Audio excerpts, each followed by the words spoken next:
À partir du premier verset. Écrit à l'ange de l'église d'Éphèse. Voici ce que dit celui qui tient de cette étoile dans sa main droite. Celui qui marche au milieu de cette chandelier d'or.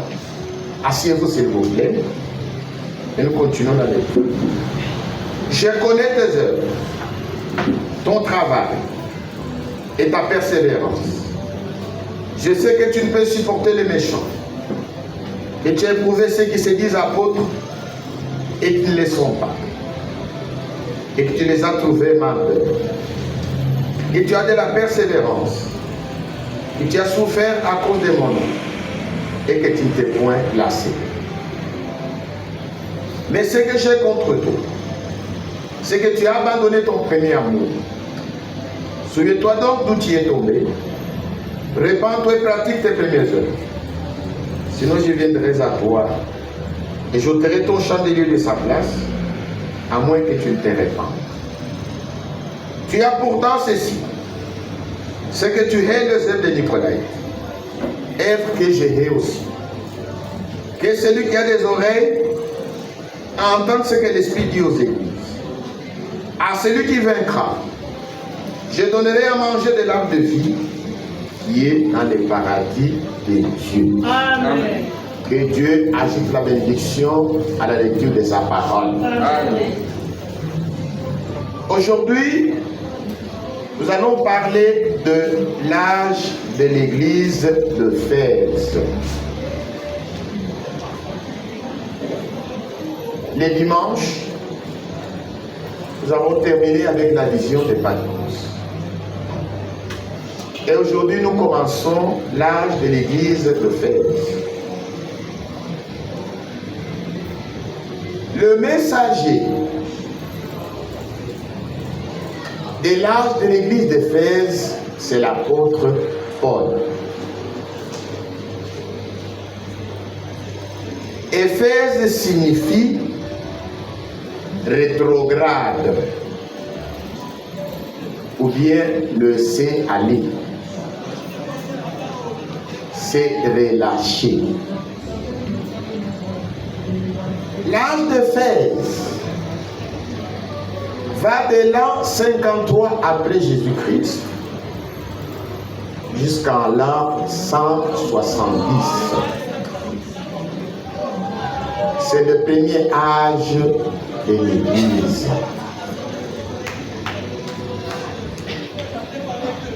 Comme nous avons dit,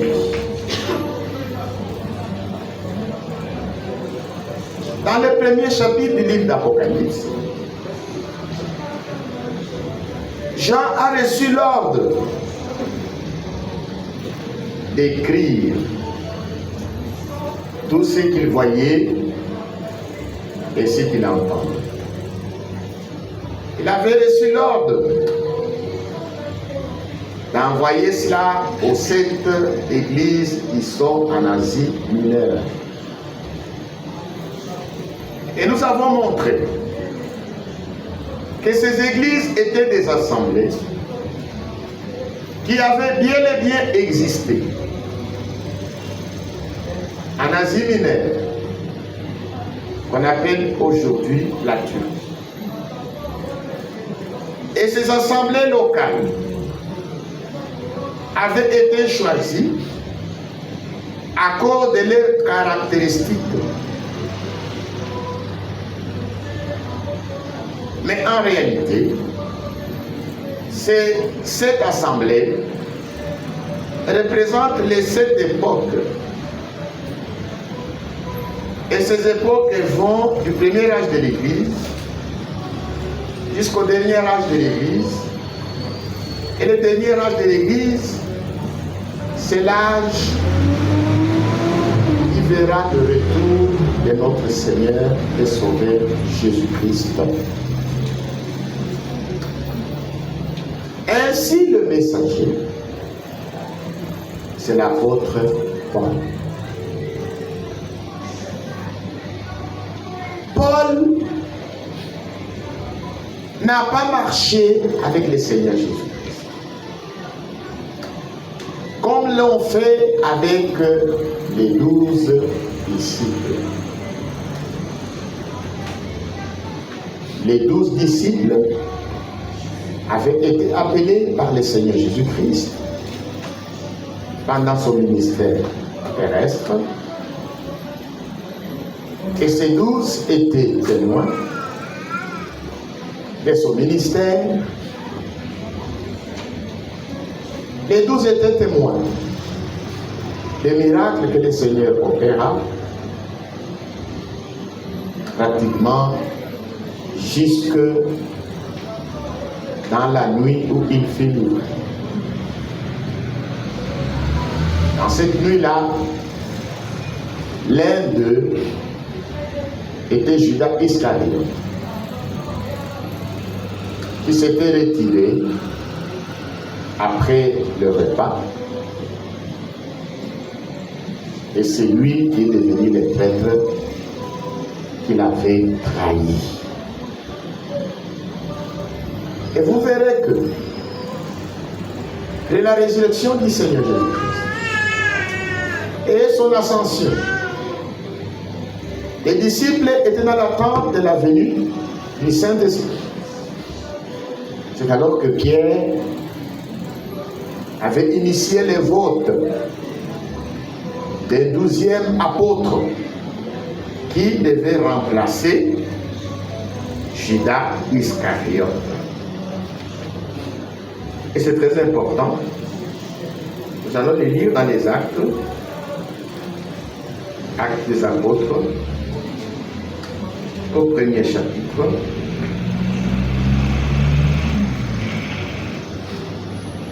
Verset 15. En ce jour-là, Pierre s'éleva au milieu des frères. Le nombre de personnes réunies étant d'environ 120. Et il dit, hommes frères, il fallait que s'accomplisse ce que le Saint-Esprit dans l'Écriture a annoncé d'avance, par la bouche de David au sujet de Judas, qui a été le guide de ceux qui ont saisi Jésus. Il était compté parmi nous et il avait part au même ministère. Cet homme ayant acquis un champ avec le salaire du crime est tombé, s'est rompu par le milieu du corps et toutes ses entrailles se sont répandues. La chose a été si connue de tous les habitants de Jérusalem que ce champ a été appelé dans leur langue Akeldama, c'est-à-dire champ du sang. Où il est écrit dans les livres des psaumes que sa demeure devienne déserte et que personne n'est là. Que notre peine sa charge. Il faut donc que parmi ceux qui nous ont accompagnés tout le temps, que le Seigneur Jésus a vécu avec nous, depuis le baptême de Jean, jusqu'au jour où il a été enlevé du milieu de nous, qu'il y en ait un qui nous soit associé comme témoin de sa résurrection. Ils en présentèrent deux, Joseph appelé Barsabas, surnommé Justus, et Matthias. Puis il fit cette prière. Seigneur, toi qui connais le cœur de tous, désire le cœur de ces deux que tu as choisis, afin qu'il ait part à ce ministère et à cet apostolat que Judas a abandonné pour aller en son. Ils tirèrent au sort et laissèrent tomber sur Matthias, qui fut associé aux 11 apôtres. Alléluia. Amen. Donc, les disciples, avant l'effusion du Saint-Esprit, choisirent Matthias pour remplacer Judas Iscariote, pour être le 12e apôtre. Mais pour ceux qui lisent les Saintes Écritures, vous verrez que dans les Actes des Apôtres, on ne parle pas de Matthias. Bien qu'il avait été élu pour remplacer Judas, pour avoir au même ministère d'apostolat. Mais rien n'a été mentionné à propos de Matthias dans les Actes des Apôtres. Au contraire, nous voyons le choix de l'apôtre Paul. Les apôtres ont élu Matthias, mais Dieu a choisi l'apôtre Paul. Alléluia. Amen. Et l'apôtre Paul a reçu son appel sur le chemin de Damas. Il n'a pas marché avec Jésus. Il était dans le judaïsme. Il était un homme zélé, instruit au pied de Gamaliel. Et après l'effusion du Saint-Esprit, quand l'église de Jésus-Christ fut inaugurée, le message du vin se répandait partout. Et ceux qui avaient accepté le message du vin étaient appelés ceux qui suivaient la nouvelle doctrine. C'étaient les disciples du Seigneur Jésus-Christ. Et Saul de Tarse était parmi ceux qui persécutaient les disciples de Jésus-Christ. Et Étienne, fille de premier martyr, fut lapidé. Et Saul de Tarse était même témoin de la mort d'Étienne. Il était celui qui gardait même les vêtements de ceux qui lapidaient Étienne, parce qu'il était ignorant. Après avoir demandé de lettres pour aller jusqu'à Damas, pour aller arrêter les disciples de Jésus-Christ et les amener liés à Jérusalem. C'est alors qu'il rencontra le Seigneur Jésus-Christ sur le chemin de Damas. Actes des Apôtres, chapitre 9. Cependant, Saul respira encore la menace et le meurtre contre les disciples du Seigneur, se rendit chez le souverain sacrificateur. Il lui demanda des lettres pour les synagogues de Damas, afin que s'il trouva des partisans de la nouvelle doctrine, hommes ou femmes, il les amena liés à Jérusalem. Comme il était en chemin et qu'il approchait de Damas, tout à coup une lumière venant du ciel resplendit autour de lui. Il tomba par terre. Il entendit une voix qui lui disait: Saul, Saul, pourquoi me persécutes-tu? Il répondit: Qui es-tu, Seigneur? Et le Seigneur dit: Je suis Jésus que tu persécutes. Il s'est réduit de regimber contre les étudiants. Ici, nous avons l'appel de l'apôtre Paul.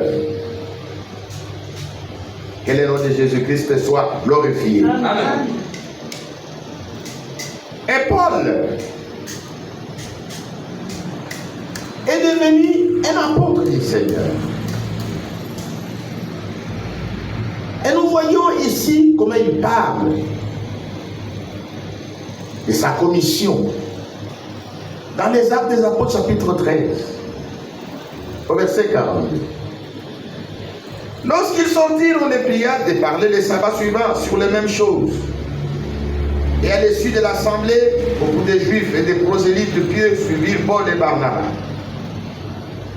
Ils s'entretèrent avec eux et les exhortèrent à rester attachés à la grâce de Dieu. Et sabbat suivant, presque toute la ville se rassembla pour entendre la parole de Dieu. Les Juifs, voyant la foule, furent remplis de jalousie et s'opposaient à ce que disait Paul, en les contredisant et en les injuriant. Paul et Barnabas leur dirent avec assurance: c'est à vous premièrement que la parole de Dieu devait être annoncée. Mais puisque vous la repoussez et que vous vous jugez vous-même indigne de la vie éternelle, voici nous nous tournons vers le païen. C'est ainsi que nous l'a ordonné le Seigneur. Je t'ai établi pour être la lumière des nations, pour porter les salis jusqu'aux extrémités de la terre. Que le nom de Jésus-Christ soit glorifié. Amen. Et ici nous voyons Paul et Barnabas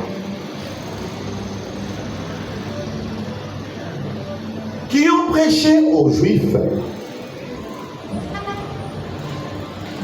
Et les Juifs le repoussèrent. et Paul et Barnabas dirent aux Juifs, la parole vous a été destinée premièrement.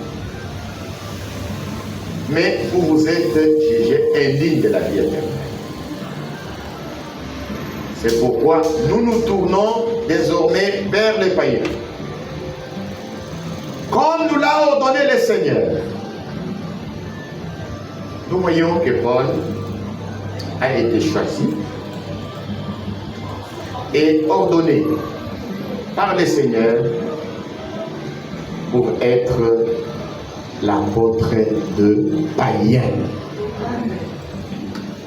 Et vous verrez qu'au verset 48, les païens se réjouissaient en attendant cela.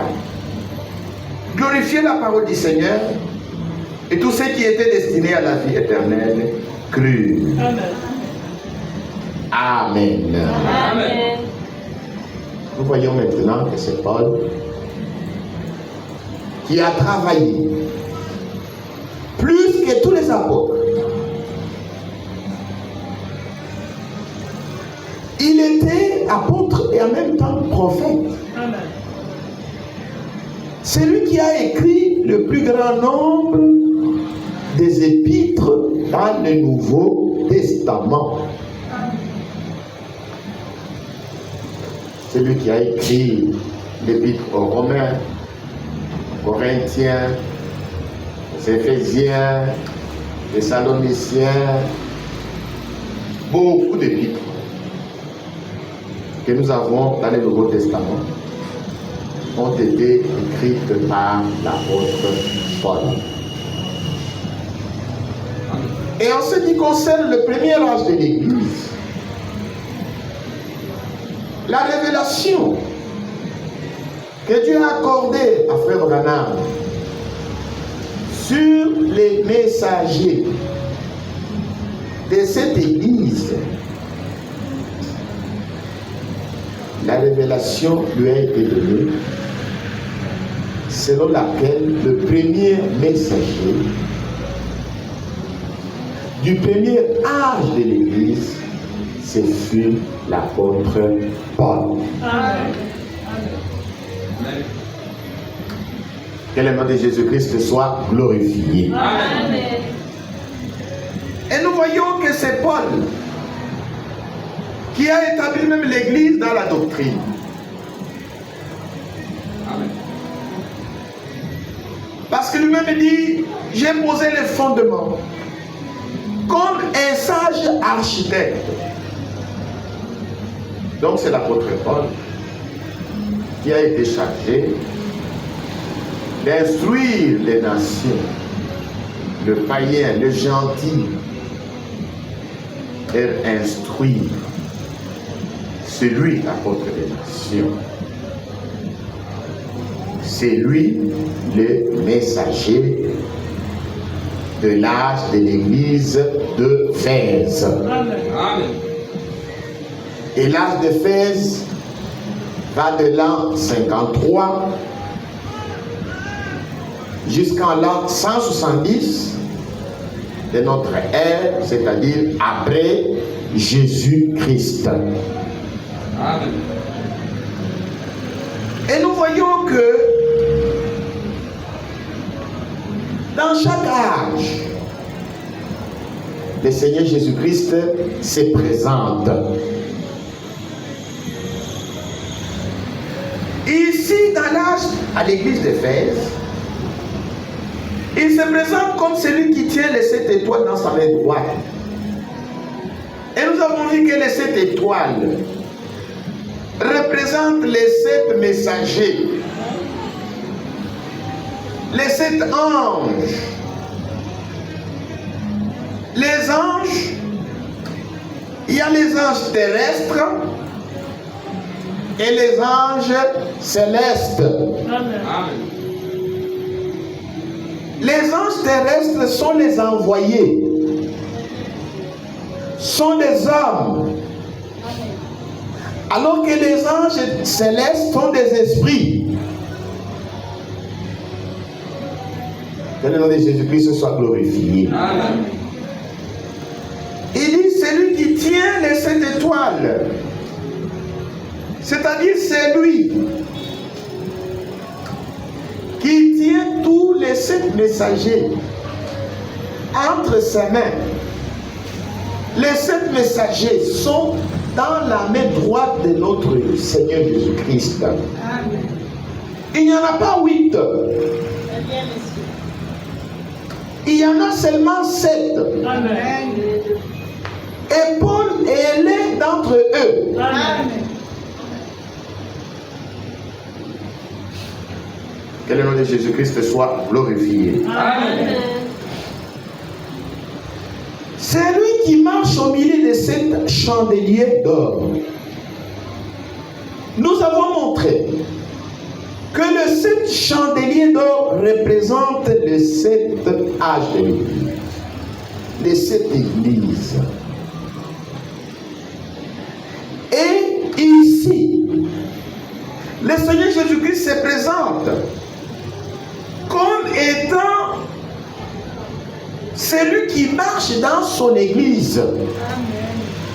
Amen. Parce que l'église est son héritage. Amen. C'est lui le propriétaire de l'église. Amen. L'église appartient au Seigneur Jésus-Christ. Amen.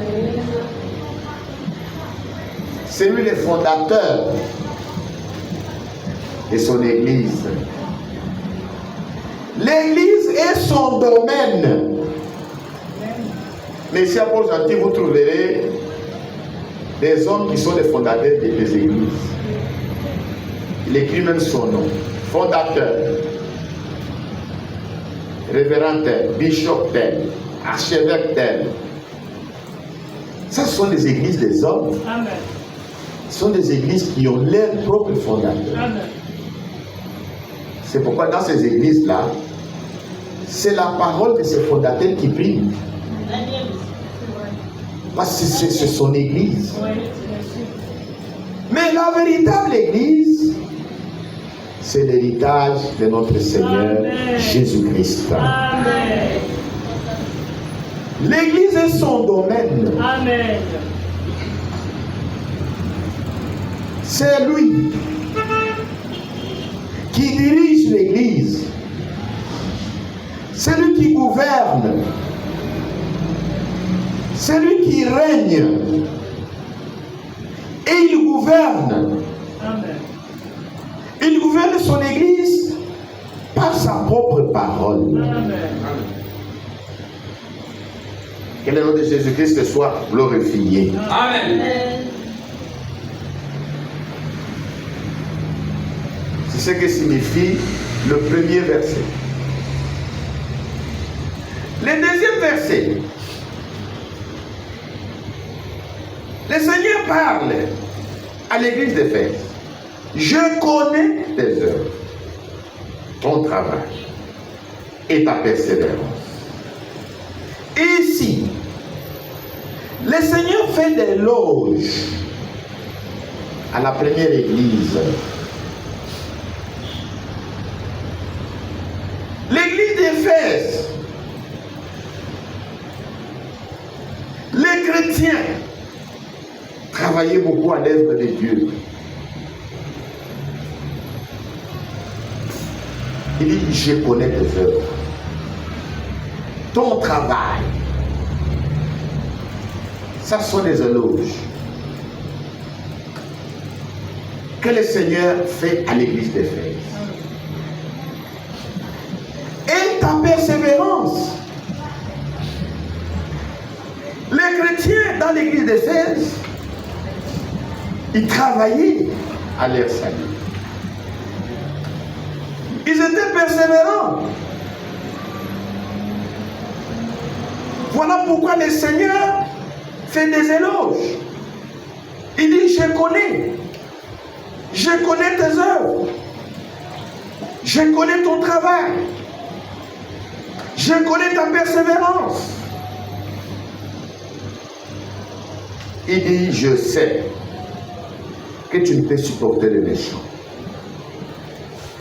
Que tu as éprouvé ceux qui se disent apôtres et qui ne le ne sont pas. Et tu les as trouvés menteurs. Dans l'église d'Éphèse, dans la première église, l'église était fermement fondée dans la doctrine des apôtres. L'église ne supporte pas le méchant. L'église ramenait chaque enseignement à la doctrine apostolique, aux Saintes Écritures. C'était des hommes et des femmes attachés à ce qui est écrit. Amen. Actes des Apôtres chapitre 17.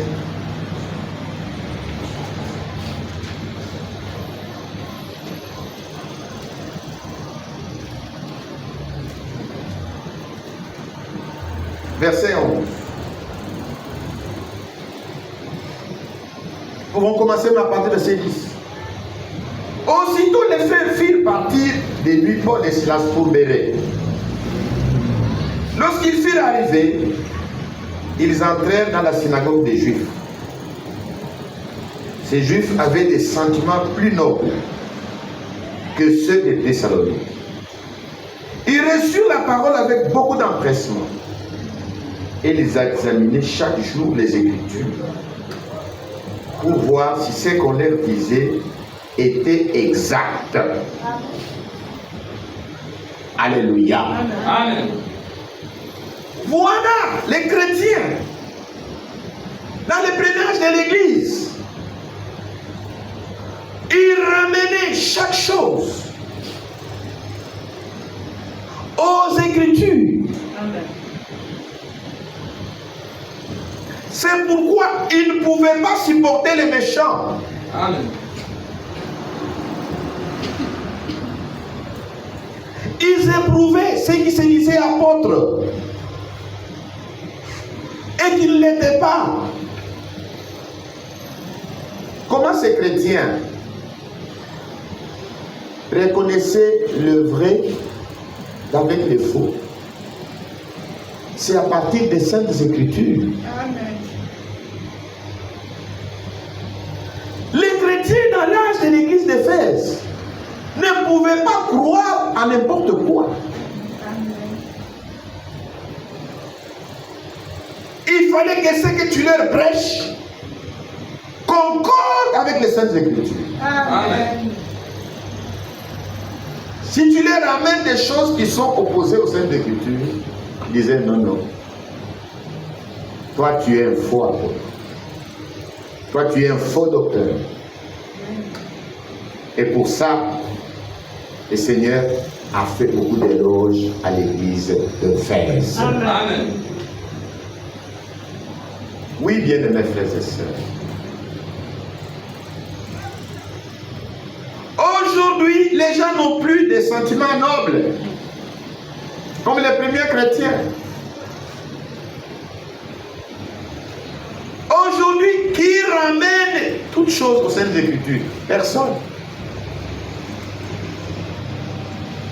Aujourd'hui, les gens aiment regarder au sensationnel, au miracle, au signe. Mais dans l'église d'Éphèse, les chrétiens ramenaient chaque chose aux Saintes Écritures. Amen. Est-ce que nous sommes ensemble? Amen. C'est très très important.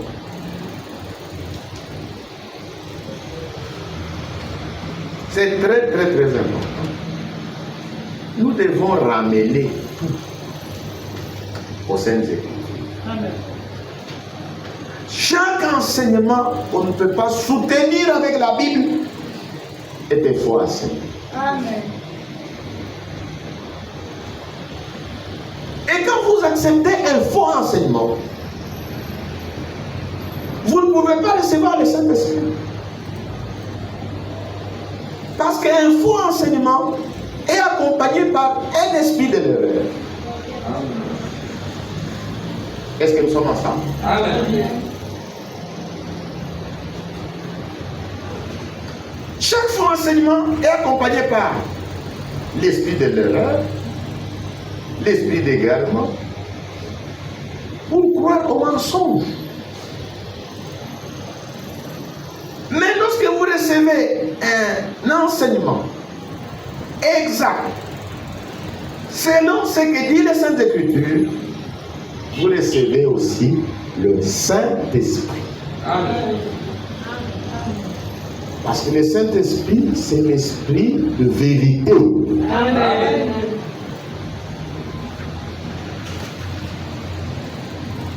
C'est très très important. Les premiers chrétiens étaient attachés aux Saintes Écritures. Et la Bible les loue. Ils avaient des sentiments nobles. Comme Sévéréen. Pourquoi? Parce qu'ils ramenaient toujours.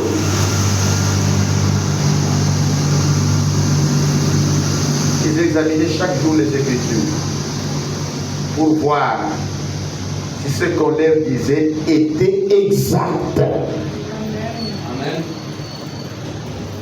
L'étalon de mesure, c'est la Bible. Amen. Ce sont les Saintes Écritures.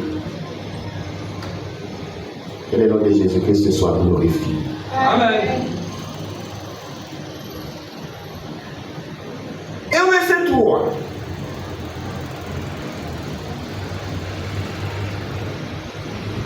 Que tu aies de la persévérance, que tu as souffert à cause de mon nom, et que tu ne t'es point lassé. Oui, les premiers chrétiens avaient de la persévérance. Et ils étaient prêts à souffrir pour le nom de Jésus-Christ. Amen. Et ça, c'est très important. Nous allons lire quelques passages de l'Écriture. 1 Pierre, chapitre 4, verset 15.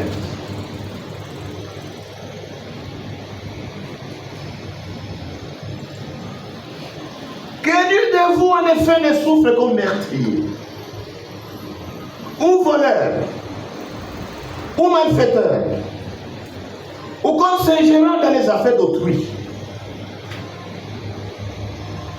Mais si quelqu'un souffre comme chrétien, il n'en est point honte, et que plutôt il glorifie Dieu à cause de ses noms. Que le nom de Jésus-Christ soit glorifié. Amen. Les premiers chrétiens avaient de la persévérance. Et ils étaient prêts à pouvoir souffrir à cause du nom de Jésus-Christ. Verset 7.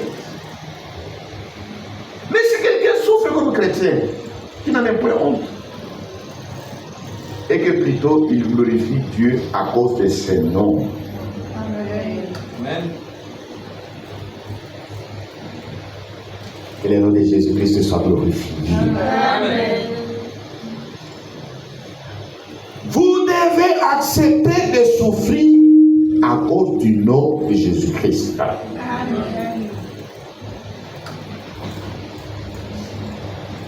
Beaucoup n'acceptent pas ce message. Pourquoi? Ils ne veulent pas souffrir pour le nom de Jésus-Christ. Celui qui accepte ce message accepte la honte. Amen. Surtout si vous êtes une dame. Parce que vous allez commencer à ramer à contre-courant. Ce que les autres appellent la mode, c'est ce que vous appelez la mondanité. Amen. Et à cause de cela, vous devez accepter de souffrir pour le nom de Jésus-Christ. Amen. Amen. vos collègues, vos amis, vos parents vont se moquer de vous.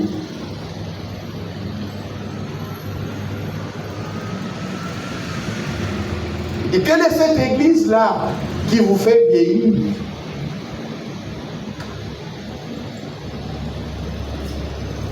Mais depuis qu'eux ne veulent pas vieillir,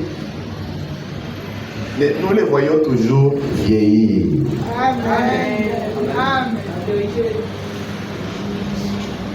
Et dans leur vieillesse, leur peau, à force de l'avoir fait beaucoup de choses, la peau reçoit maintenant des stigmates. Amen. Que quand vous la regardez, elle ne veut plus que vous puissiez la fixer.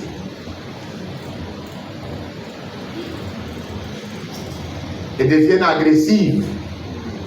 Pourquoi vous me regardez? Parce que vous êtes devenu belle. Parce que vous êtes devenu jeune. À force d'avoir fait beaucoup de choses sur la peau, beaucoup ont attrapé même les cancers des peaux.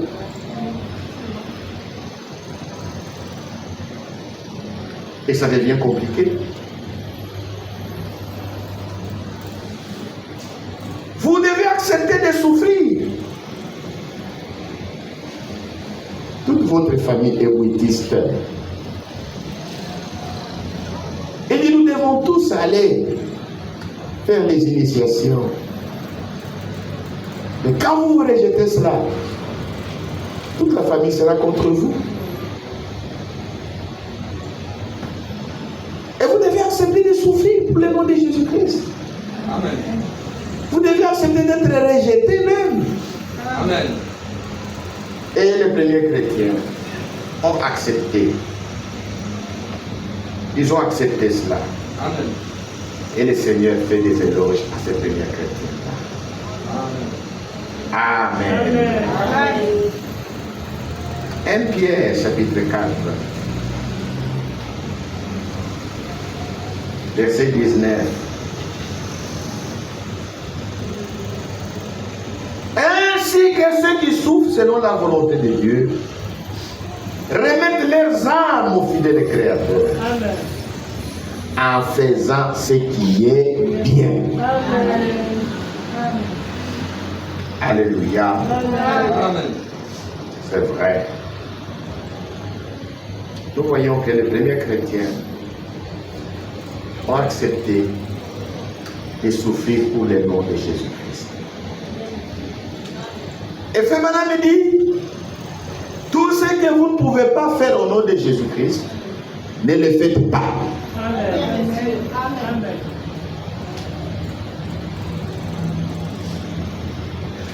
Tout ce que vous faites,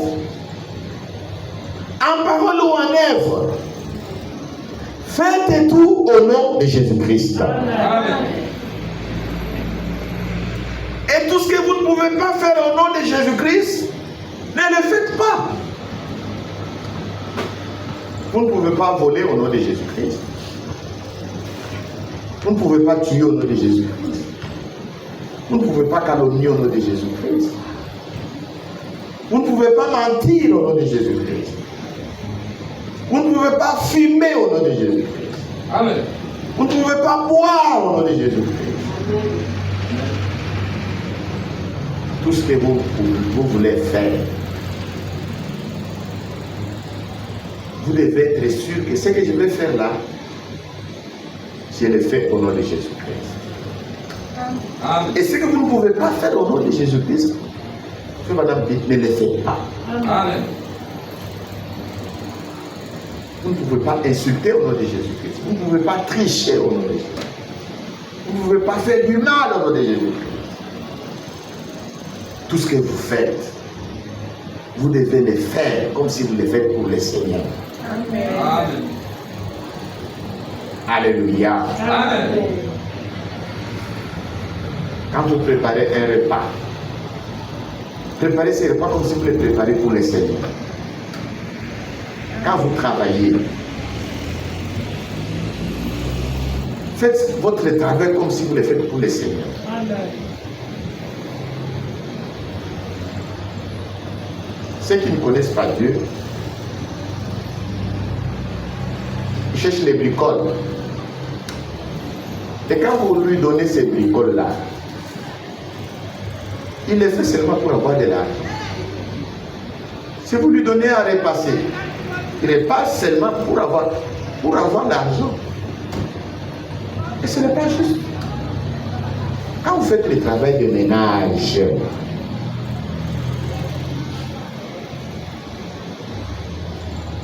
faites-le comme si vous le faites pour le Seigneur. Amen. Vous nettoyez la maison. Nettoyez correctement. Si vous faites la lessive, faites-le correctement. Si vous faites le gardiennage des enfants, faites-le correctement. Tout ce que vous faites, faites-le au nom de Jésus-Christ. Amen. Que le nom de Jésus-Christ soit glorifié. Amen. Vous faites le ménage, vous allez chez les marabouts, on vous dit non, vous devez mettre les urines dans le repas, vous devez mettre les matières fécales dans le repas. Et votre patron, pour qu'on vous aime, comme une vidéo qui circule sur la toile, une femme de ménage qui a été filmée par une caméra dans la maison, elle ne savait pas que tout ce qu'elle faisait était surveillé par la caméra. Elle a pris des urines, elle a mis à la sauce, elle a pris les matières fécales, elle a mis tout ça. Ce n'est pas correct. Est-ce que vous pouvez faire ça pour vous-même? Pourquoi vous le faites pour autrui? Et vous pensez que les patrons, quand il va prendre la caméra et vous montrer ce que vous avez fait, il va vous garder dans cette maison? Non. Mais si vous êtes à l'origine chrétienne, qui acceptera que vous êtes une chrétienne?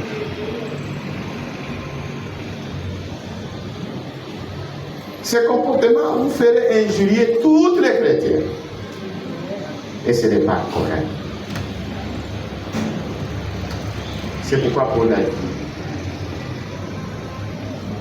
et quoi que vous fassiez, en parole ou en œuvre, faites-le au nom de Jésus-Christ. Amen.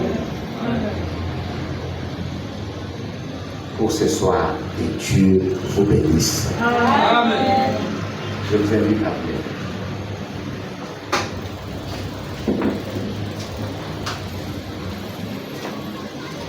Nous allons remercier le Seigneur. Nous allons demander à Dieu